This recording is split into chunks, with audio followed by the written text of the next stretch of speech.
معاشی میدان سے اچھی خبر، پاکستان کو مشرق وسطی کے 2 بینکوں کے سے $1 ارب ملیں گے۔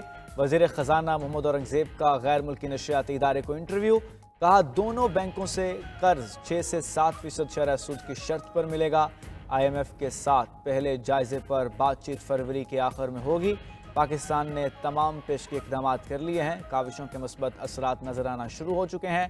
آنے والے دنوں میں پاکستان کی کریڈٹ ریٹنگ بھی اپ ڈیٹ ہونے کی امید ہے۔ وزیر اعظم نے گوادر پورٹ کے خلاف اقدامات ملک دشمنی قرار دے دیے۔ کابینہ اجلاس سے خطاب میں کہا گوادر پورٹ کو ناکام بنانے کے لیے قتل و غارت کرنا ملک اور بلوچستان کی عوام سے دشمنی کے سوا کچھ نہیں۔ گوادر ایئرپورٹ منصوبہ بلوچستان اور ملک کی معیشت کے لیے سودمند ثابت ہوگا۔ ملک میں امن قائم ہوگا اور ترقی و خوشحالی کا دور دورہ ہوگا۔ عالمی اداروں کا اعتماد بڑھ رہا ہے۔ ورلڈ بینک 10 سال میں $20 ارب دے گا۔ وزیر اعظم شہباز شریف نے غزہ میں جنگ بندی کو خوش آئند قرار دیا۔ غزہ کی تعمیر نو میں تعاون کرنے کا اعلان۔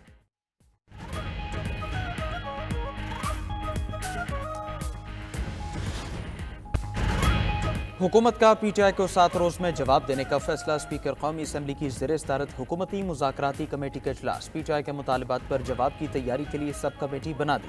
وزیر اعظم کے مشیر رانا ثناءاللہ کہتے ہیں سب کمیٹی پی ٹی آئی کے مطالبات کا جائزہ لے کر جواب تیار کرے گی۔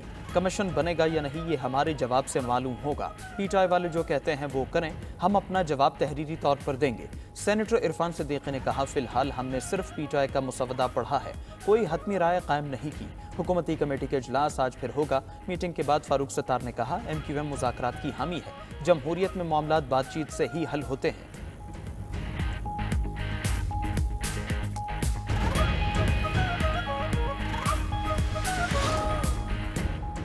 وزیر دفاع خواجہ آصف کا کہنا ہے کہ وزیر اعظم شہباز شریف کو آرمی چیف اور بیرسٹر گوہر کی ملاقات کا علم ہے۔ آرمی چیف نے بیرسٹر گوہر سے ہونے والی ملاقات اور بات چیت سے متعلق وزیر اعظم کو آگاہ کیا ہے۔ بیرسٹر گوہر نے آرمی چیف سے ملاقات سے متعلق پہلے ایک بیان دیا، بعد میں دوسرا۔ ان کی آرمی چیف سے کوئی سیاسی گفتگو نہیں ہوئی، صرف خیبر پختونخوا کی سیکیورٹی معاملات پر بات ہوئی۔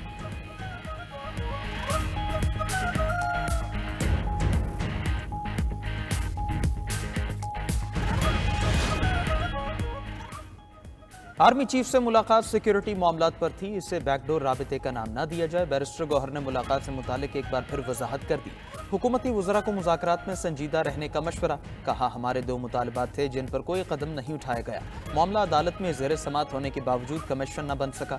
کمیشن نہ بنا تو مذاکراتی کمیٹیوں کی چوتھی بیٹھک کا کوئی فائدہ نہیں۔ اپوزیشن لیڈر عمر ایوب نے کہا نواز شریف اور شہباز شریف سمجھتے ہیں ہر میچ فکس ہوگا، مگر اس بار ایسا نہیں ہوگا، ہم اپنے مطالبات سے پیچھے نہیں ہٹیں گے۔ اسد قیصر نے کہا ملک کسی کی ذاتی خواہشات پر نہیں، آئین کے مطابق چلے گا، آئین کی بالادستی اور آزاد عدلیہ کے لیے مل کر جدوجہد کریں گے۔ پی ٹی آئی رہنماؤں کی مصطفیٰ نواز کھوکھر کی رہائش کا آمد، مصطفیٰ نواز کھوکھر نے تحریک تحفظ آئین پاکستان کے ساتھ مل کر چلنے کا اعلان کر دیا۔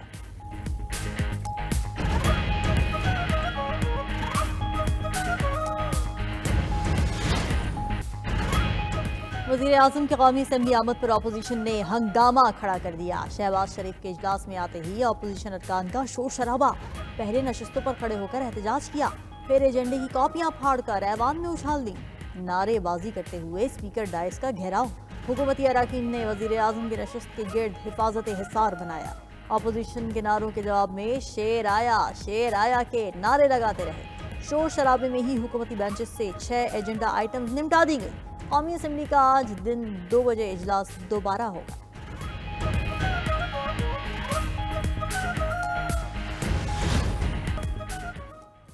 پنجاب اپنے حصے کے پانی پر نہریں بنا رہا ہے، دریائے سندھ سے ایک بوند بھی اضافی نہیں لی، کسی دوسرے صوبے کا حق مارا ہے تو سامنے لائیں۔ لیگی سینیٹر عرفان صدیقی کا سینٹ میں اظہار خیال۔ پیپلز پارٹی کی سینیٹر شہری رحمان نے کہا پانی کی تقسیم کے معاہدے پر عمل نہیں ہو رہا، سندھ کی زمینیں بنجر ہو جائیں گی، معاملے کو مشترکہ مفادات کونسل میں طے کیا جائے۔ جے یو آئی اور پی ٹی آئی نے پیپلز پارٹی کے موقف کی حمایت کر دی۔ سینیٹر کامران مرتضیٰ نے کہا ایسی لکیریں نہ کھینچیں جو بعد میں نقصان دہ بنے۔ شبلی فراز بولے بین الصوبائی مسائل حل کرنے کے فورمز غیر فعال ہیں، حکومت مسائل کو مشترکہ مفادات کونسل میں حل کرے۔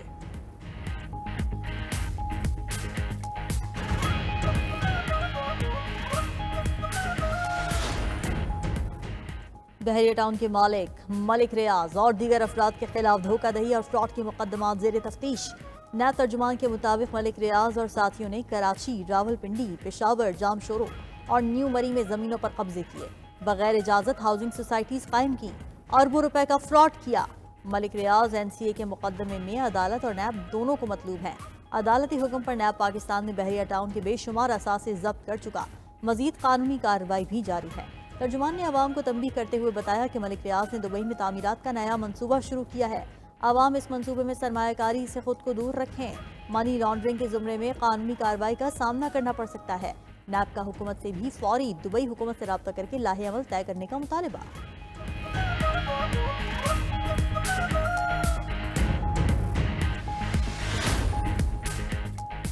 سپریم کورٹ میں بینچز اختیارات کا کیس مقرر نہ کرنے پر توہین عدالت کی سماعت آج پھر ہوگی۔ عدالت نے گزشتہ روز اٹارنی جنرل وکیل حامد خان اور منیر ملک کو عدالتی معاون مقرر کیا تھا۔ دوران سماعت جسٹس منصور علی شاہ نے ریمارکس دیے، ججز کمیٹی کو عدالتی بینچ سے کیس واپس لینے کا اختیار نہیں۔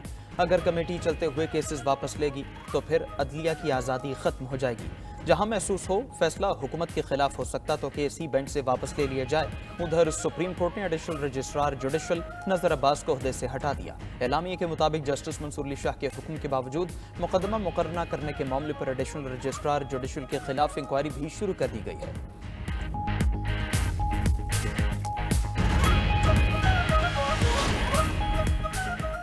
جسٹس منصور علی شاہ کے بینچ میں سے ایک مخصوص کیس نکالنا سپریم کورٹ کے اپنے فیصلے کی نفی اور توہین عدالت کے مترادف ہے۔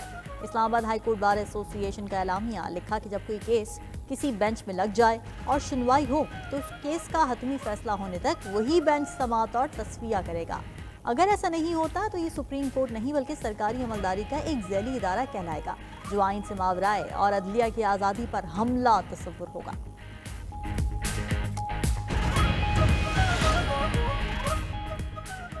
پارلیمنٹ کا مشترکہ اجلاس جمعہ کو بلانے کا فیصلہ۔ ذرائع کے مطابق وزیر اعظم نے مشترکہ اجلاس بلانے کی ایڈوائس صدر مملکت کو بھجوا دی۔ مشترکہ اجلاس میں متعدد قوانین منظور کیے جائیں گے۔ اراکین قومی اسمبلی اور سینٹ کو اسلام آباد میں موجود ہونے کی ہدایت۔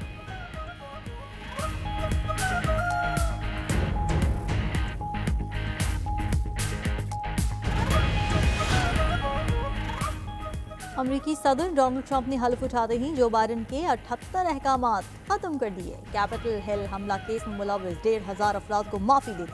ٹرمپ نے امریکہ کو پیرس ماحولیاتی معاہدے اور عالمی ادارے صحت سے الگ کر لیا۔ بین الاقوامی ماحولیاتی معاہدوں میں امریکہ کو اولین ترجیح دینے کا حکم۔ امریکی صدر نے قومی توانائی ایمرجنسی کے آرڈر پر دستخط کر دیے۔ الیکٹرک کاروں کی فروخت کا ہدف 50% کرنے کا آرڈر بھی منسوخ۔ مصنوعی ذہانت پالیسی سے متعلق بائیڈن کا ایگزیکٹو آرڈر بھی ختم۔ ٹرمپ نے غیر ملکی امداد 90 روز کے لیے معطل کر دی۔ وفاقی ملازمین کی بھرتیاں منجمد اور گھر سے کام کرنے کی سہولت بھی ختم کر دی۔ ٹرمپ نے 75 دن تک ٹک ٹاک کے خلاف کوئی کارروائی نہ کرنے کا حکم نامہ بھی جاری کر دیا۔ ڈونلڈ ٹرمپ نے غیر قانونی اسرائیلی آباد کاروں پر عائد پابندیاں بھی ہٹا دی۔ فلسطینی اتھارٹی کا ٹرمپ کے اقدام پر اظہار تشویش، کہا ان اقدامات سے اسرائیلی آباد کاروں کو فلسطینیوں کے املاک پر قبضے اور مزید تشدد کرنے کی کھلی چھٹی مل جائے گی۔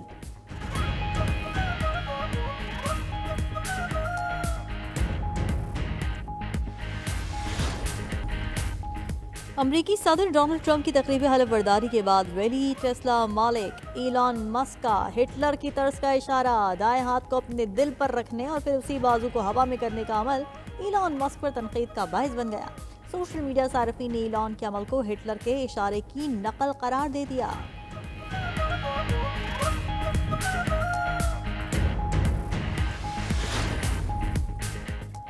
پنجاب حکومت کا ایک اور احسن اقدام، وزیر اعلیٰ پنجاب مریم نواز نے صوبے میں اپنی نوعیت کی پہلی اور سب سے بڑی کاروبار فائنانس اسکیم کا اجرا کر دیا۔ اسکیم میں 10 لاکھ سے 3 کروڑ روپے کے بلا سود قرض دیے جائیں گے۔ بیان میں مریم نواز نے کہا آسان کاروبار اسکیم کے لیے 84 ارب روپے سے زائد اور آسان کاروبار کارڈ اسکیم کے لیے 48 ارب روپے سے زائد مختص کر دیے۔ پنجاب حکومت کی ماحول دوست 27 الیکٹرک بسز بھی لاہور پہنچ گئیں۔ بسز اگلے ماہ سے لاہور کے 2 روٹس پر چلیں گی۔